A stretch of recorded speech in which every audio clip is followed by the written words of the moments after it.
And we're back.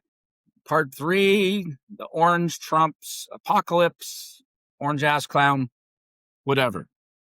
Let's move on. Kind of talked about the environment and polls and how people are feeling and how we've gotten to that point. Second one, we kind of talked about war. We talked about the grift. We talked about corporate taxes. We've talked about inflation and how farmers are getting fucked, but they keep voting for MAGA. They keep voting for Trump, and they wonder, I mean, if you keep repeating the same thing, that's the definition of insanity or stupidity, right? Keep repeating it. If you keep poking yourself in the eye and you don't understand why your eye hurts, you have a problem. If you keep voting for somebody that keeps fucking you over, he fucked him over in the first term, farmers, and then he's fucking him over in the second term based on his Liberation Day philosophies, his tariff philosophies, his isolationist philosophies, which has now turned into isolationism with war around the world. Okay, more fun here. RFK Jr., the former heroin addict, the guy who snorts cocaine off toilet seats, who's now the head of our Health and Human Services. This is the head of our Health and Human Services. What else is RFK Jr., the vaccine skeptic? What else is going on in America right now? There are more measles cases and polio cases in America right now than there are trans people playing sports. But we're worried about trans people playing sports. We're not worried about measles. Measles and polio are resurging globally and in the U.S. largely due to declining vaccination rates, with measles cases already exceeding 1,200 in the U.S. in 2026 and polio spreading in multiple countries. Yay! Measles is back. Measles was declared eliminated in the U.S. with no continuous transmission for over a year, according to CDC. Despite elimination status, vaccination rates have done what? Especially with MAGA. Declined since the COVID-19 pandemic because of all the conspiracy. They put chips in your body and they're going to track you. Just so you know, if you have a fucking phone, they're tracking you. Notable recent cases include West Texas. Wonder who they're voting for. South Carolina. Wonder who they're voting for. 2 deaths, 21 hospitalizations. Joe Rogan, that really intelligent dude, man. I mean, he runs a great bro podcast. He's the guy that said Trump looked like the healthiest 78-year-old he'd ever met. Said he's going to vote for him, and now he says he can't believe what he's doing because Joe Rogan is a conspiracy theorist. The conspiracy changes every day. You got to be a bro or a manosphere, dude.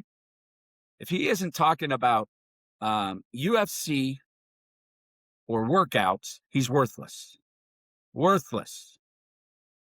Joe Rogan said he used to have measles party. Now, Joe's a little older than me. I'm 55. I think he's 57 or 58, right around there. Gen X, getting old. Joe Rogan said they had measles parties when he was a kid. If you got measles, everybody would go to a party and get measles.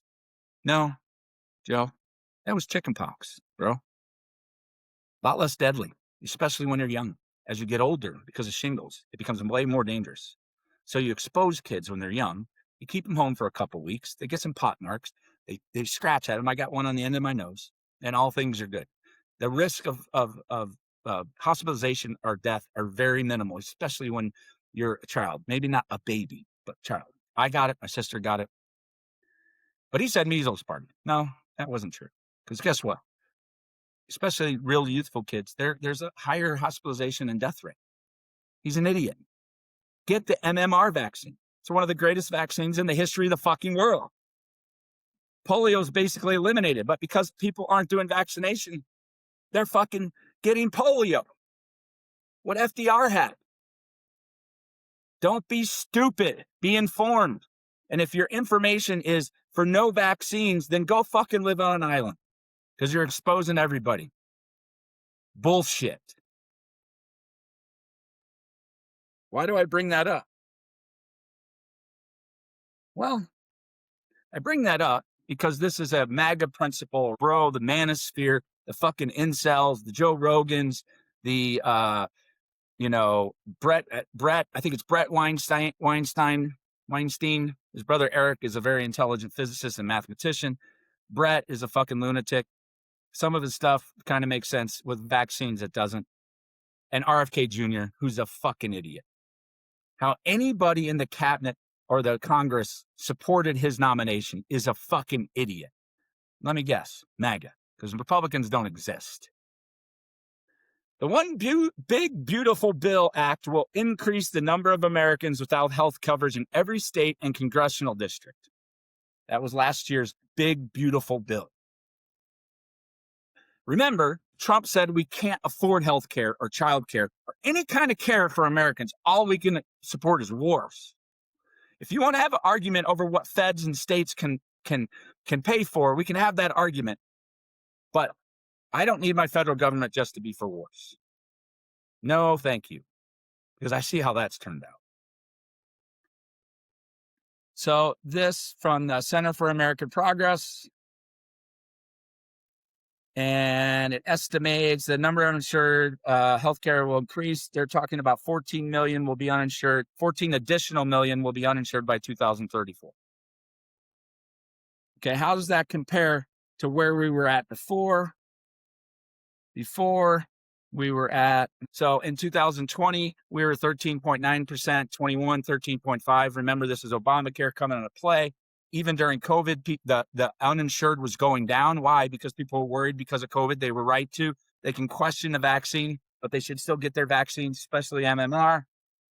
Went down 13.9 and then went up to 11.6 in 2024. And now it's going to go up another 14 million. So let's add 2, 3, 4 percentage points. So what we want in this country is we want more uninsured. And now, of course, the right will say that was all illegal immigrants. It's a bunch of fucking bullshit. There are illegal immigrants that used healthcare. They go to the emergency room. Well, guess where Americans are going? Because they're getting rid of rural hospitals because of this. It's really hurting rural districts. So it'd be less vaccination rates, be more sick people. Our life expectancy and our childbirth mortality is shit for a country that spends twice as much on healthcare as any other country. That is not all a MAGA problem. That is a U.S. problem, and it includes Democrats. But MAGA is doing nobody any fucking favors.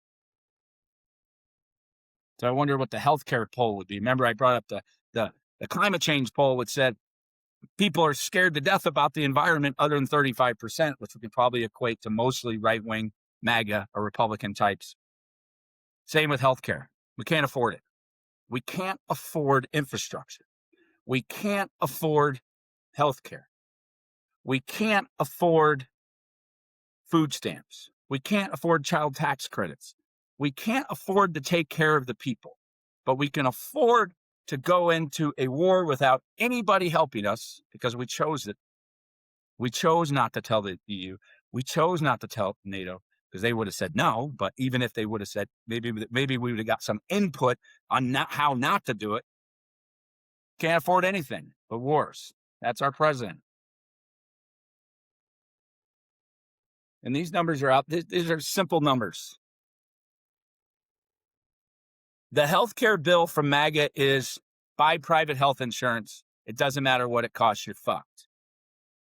Generic drugs are cheaper than Trump RX. We pay more for prescription drugs in this country than they do in other countries, even though they're made here because of sales and marketing. So we can't take care of our people, is what we're saying. Fantastic. I love it. Isn't that great? All right, we could do the healthcare debate all day. There's no single solution, but the solution to it seems to be that maybe if we enforce some corporate tax rates and collected some tax bills with $750 billion on people that don't pay in, and we're not spending. Now remember that they want to up Russ Vought, who wouldn't disclose how much the Iran war cost, even though they were requesting another $200 billion. They want to up the budget to $1.5 trillion from $900 billion for a 10-year period, which would mean that each family, each taxpayer, about 120 million of them, would pay an average of an extra $5,000 a year, unless it goes to the debt. And this is back to the boomers and some of X. The debt is all on fucking millennials and a little bit on X. Millennials, Gen Z, all the others after X. But they don't want to pay any more taxes. I don't want my property taxes in Florida to go up because I have a house I paid over and I can't afford it. Give me a fucking break. Okay. So let's talk about grift. Some other stuff that's going on. And I just want you to imagine. I want you to imagine if Bill Clinton or even George Bush, George H.W. Bush, or George Bush, the son, or even Reagan, did stuff like this. So Eric Trump is now involved. This is a guy that works in hospitality. Is now involved in a robot company. The future of American defense is undergoing high-tech revolution as the Pentagon has awarded a multi-million-dollar contract to test heavy-duty humanoid robots. $24 million, not much, for its Phantom robots to a company that, guess who's on it? Chief Strategy Advisor, Chief of Strategy, Eric Trump. Wonder if that was a no-bid contract. No-bid contract means that they just decide they don't bring in bids, which you're not supposed to have.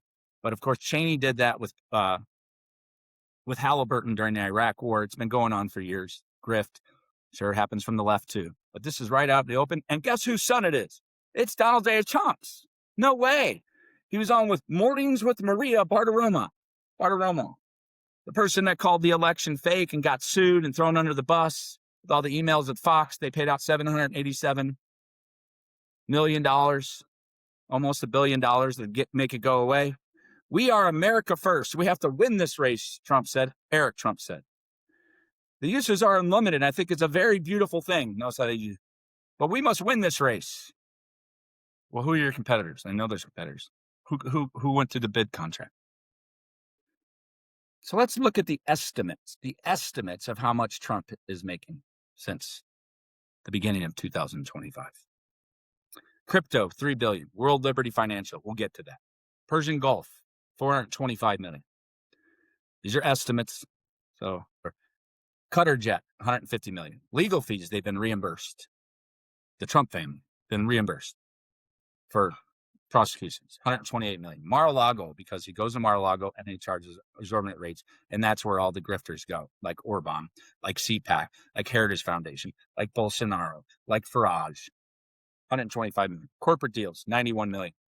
Vietnam, Hanoi Hotel, we put a huge tariff on them. Suddenly the Trumps get a hotel there, and then the tariffs go down. Sure, that's free market. Truth Social, $25 million. There you go.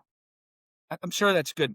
It's good for America. As the famous right-wing idiot says, Ben Shapiro on Sam Harris says, he's not worried about the morals as long as it goes along with policy. So he voted for Trump because he knew that he wasn't morally or ethically right, but as long as it works. I guess, so there should be no morals, ethics in it, as long as the policy works. He doesn't care about the grift as long as it works. And that never works out that way. Okay, that's just some of it. Now let's look. World Liberty Financial, of course, they started this 2025. And it was backed by Justin's son, but he's filed a lawsuit against World Liberty Financial, alleging fraud, token confiscation, and governance violations. They said they freezed 595 million of his tokens, which later declined to around 43 million. Went from 107 to 43. Lawsuit claims Sun was prevented from voting on a governance proposal issued on April 15, 2026, which would lock tokens for multiple years and impose a 10% burn on opt-in tokens. Sun argues that this actions violated principles of transparency and fairness. So you're not going to believe this, but a Trump organization is being accused of violating principles of transparency and fairness. Holy fuck. And World Liberty stock's getting killed. Sun's complaint lists multiple causes of action, including breach of contract and anticipatory breach. That's the art of the deal. Fraud in the inducement, art of the deal. Conversion and unjust enrichment, art of the deal. breach of implied covenant of good faith and fair dealing. Anybody that thinks when they're doing business, including countries now, including the EU, Canada, the whole world, if anybody thinks that the Trump organization, the orange ass clowns, minions, and related sons and companies and crypto fucking scammers and Howard Lutnick and Steve Witkoff and Jared Kushner aren't going to do these things. So if you believe that they're not going to do breach of contract and anticipatory breach at some point, you're stupid. Fraud in the inducement, you're stupid. Conversion and unjust enrichment, you're stupid. Breach of implied covenant of good faith and fair dealing, you're stupid. All you got to do is go through all his different ways that he fucked vendors over in all of his, this is DJT's, and then Eric and Donald Trump Jr., all their deals on when they went bankrupt. Trump University, Trump Steaks, Trump Casino, Taj Mahal, USFL, all that. They did all this shit. And Justin Sun, you're a really smart crypto guy. Why the fuck? Let's look at Truth Social. So Donald Trump started his own social network because X or Twitter took him off because he basically is a racist.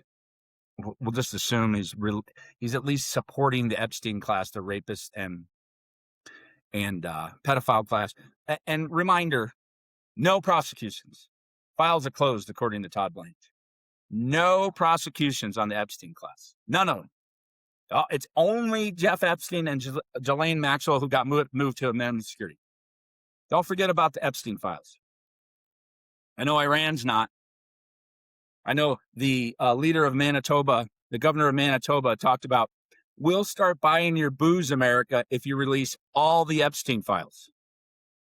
Because we're bitching they're not buying our booze. Would you buy if you were Canadian, would you buy booze from America after being called the 51st state and thrown under the bus by the orange astronaut? Fuck no. Speaking of that, Suntory Beam shut down production for Beam for a year. First year ever. Because they can't sell enough of it.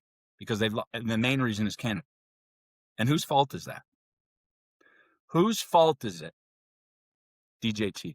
Whose fault is it that NATO is now fighting back against us? DJT. You can say what you want about NATO, but believe me, our biggest military contracts are with the EU. And now they're going around them. Saab is now building planes and defense infrastructure out of Sweden. That it always has, but we always bought from America. Guess what they're not going to buy? So who did it? DJT. MAGA. America first. As manufacturing jobs decline, as farmers get fucked, as the middle class is destroyed. And thank you to a lot of Democrats, too. But MAGA's just putting it on steroids. Devin Nunes, the former MAGA sycophant, or still MAGA sycophant, has stepped down as CEO of Trump Media and Technology Group. He stepped down because...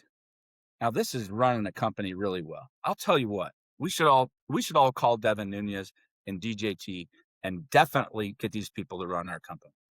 Financially, that's the Truth Social parent company, reported $3.7 million in revenue in 2025 and a net loss of $712 million. That was on DJT, that was on investors, on their stock. Grift, grift, grift, grift, grift, grift, grift. That's the world we live in. Hey, look, you're not going to believe this. A Trump-branded nuclear power project thrilled investors. Then came the crash. It's called Fermi, after Enrico Fermi. It was one of the precursors to the Manhattan Project. A very intelligent Italian-American. A fucking immigrant. How did he do it? And this was backed by Rick Perry, who's one of the dumbest people on earth. They started it up. They said it was worth $13 billion. Now it's basically worthless. They were going to build small nuclear plants everywhere, but they didn't really have anything sophisticated to do it. Of course, they went public. They were supported by the MAGA crowd, and everybody got fucked. They're firing board members and getting rid of everybody, and they were trying to do business with who? Donald Trump's government. I'm sure they were getting no bid contract offers. There you go. Another one of his brands. The Art of the Deal. A couple more here. Pete Hegseth quoted a fictional Bible verse from Quentin Tarantino's Pulp Fiction during a Pentagon prayer service. A Pentagon prayer service was a violation of separation of church and state, constitutional.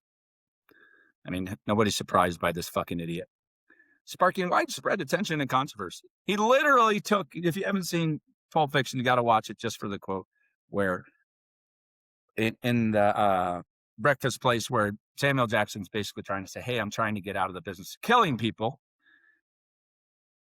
Pete Hegseth put this out there for the people to, hey, you should learn from this, right?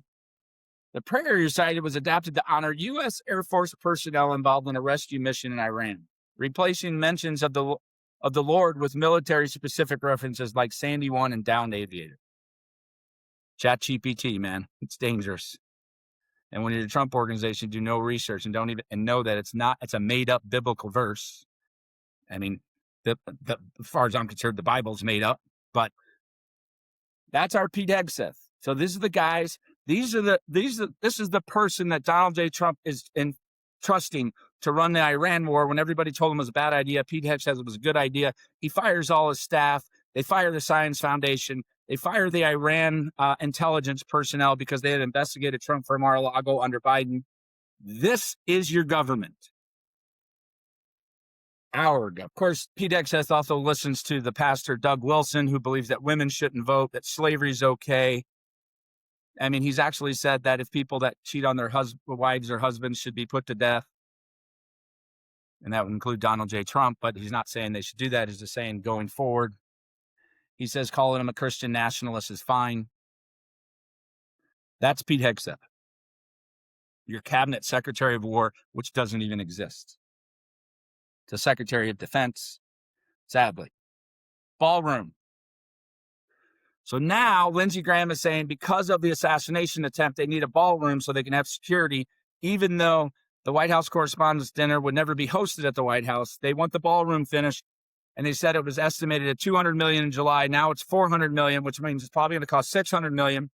Supposedly this was funded by private funds, but Lindsey Graham is now asking for public funds. So my question is, if it got approved, which it wouldn't for public funds, where would that $400 million go? Wonder. I just don't know. Let's see, maybe the robot company?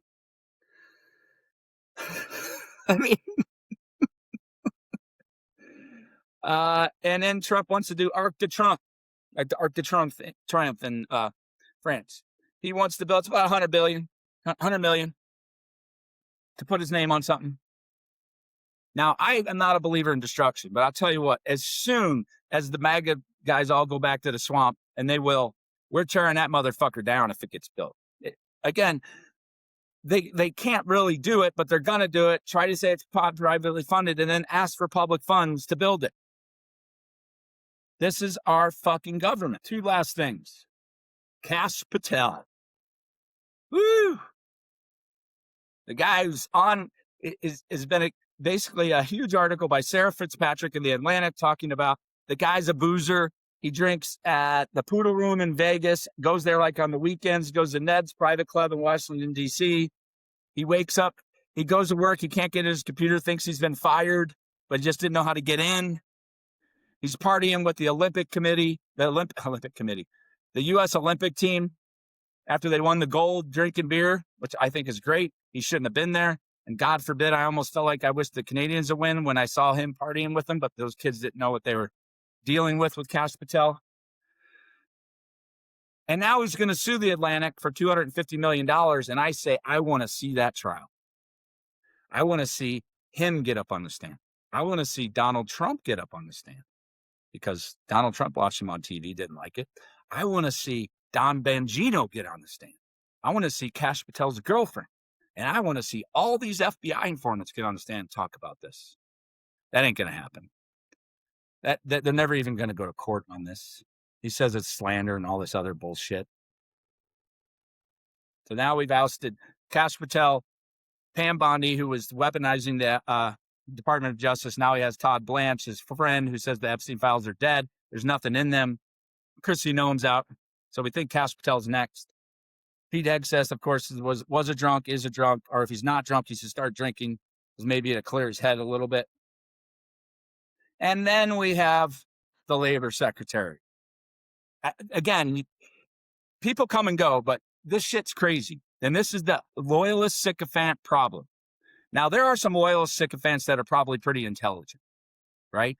I think Stephen Miller's pretty intelligent. He's just a white supremacist intelligent, and that's not good. So the labor secretary, Chavez de Remer, she got ousted because she had moved. Let's see here. She got ousted because guess where she was partying? In Vegas. Supposedly she fucked somebody on the staff, and she's married. Her husband, they didn't let him in the office anymore because he was basically sexually harassing women. Quality lady. But she was big, for labor unions. But here's what she did while she was there. The Labor Department last year moved to rewrite or repeal more than 60 workplace regulations it saw as obsolete. Okay, I'm for that. The rollbacks included minimum wage requirements for home health care workers. Boy, we don't want minimum wage requirements for home health care workers. And people with disabilities. We can't even give them minimum wage.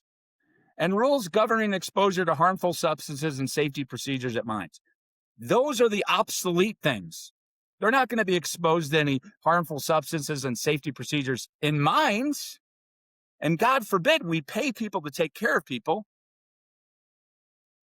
Changes included eliminating a requirement employers provide adequate lighting for construction sites. Well, why would we need lights?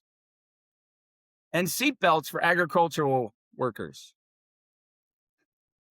Canceled millions of dollars in international grants for the combat child labor and slave labor around the world, ending their work that had helped reduce the number of child laborers worldwide by 78 million. Why would we want to help anybody else but ourselves, except when it's a deal with Qatar or with Vietnam for the Trump's principle? So we're allowed to do that, or we're not allowed to help. But we don't have any money for it because they're spending 100 billion, 200 billion on Iran. These are the people that work for our government that were put in place. And last, the Gini coefficient, G-I-N-I. Something I just learned. It's about income inequality and how people feel about what's going on in society. So let's be honest, okay?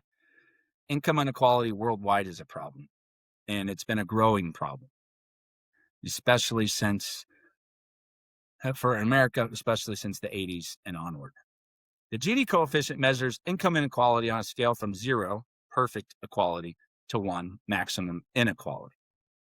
A value of 0.494 in 2025 shows that income distribution in the U.S. remains highly unequal, with the top 20% of earners capturing nearly two-thirds of all income, while the bottom 20% share just 3% of total income. But we can't help those people. We can't help the bottom 20% because they're all grifters and stealing from Medicaid.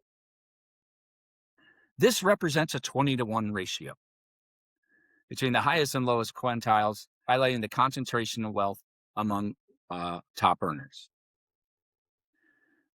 Income inequality has been consistently high for several years, with the Gini coefficient staying above 0.48 for consecutive years. The top 1% of earners control more than 1/5 of all income. 1%. And those are the people's corporations that aren't being fucking taxed. While middle and lower income groups have seen their relative share decline over recent decades, since Reagan. Historical data show that the U.S. Gini coefficient was 41.1 instead of 49.4 in earlier measurement, reflecting a long-term upward trend in inequality. So what we need is more tax breaks for the rich, for corporations. We need more quid pro deals.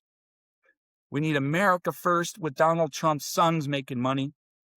We need Nancy Pelosi to make stock trades and have no limits on that. We don't need ethics for the Supreme Court. We don't need term limits. What we need to do is demonize people under the 50 percentile and below, because they're completely fucking up this country. The boomers, they just take too much. Shit, raise the Social Security age, even though we got it at 59 and a half. And it's broke because of boomers. We need to get rid of all those, the bottom 50%. As Stephen Miller would say, we only need 100 million white people in this country. So that's it for these parts 1, 2, and 3 of Orange Trump's Apocalypse. And I thank you for listening to this podcast, The Way Left.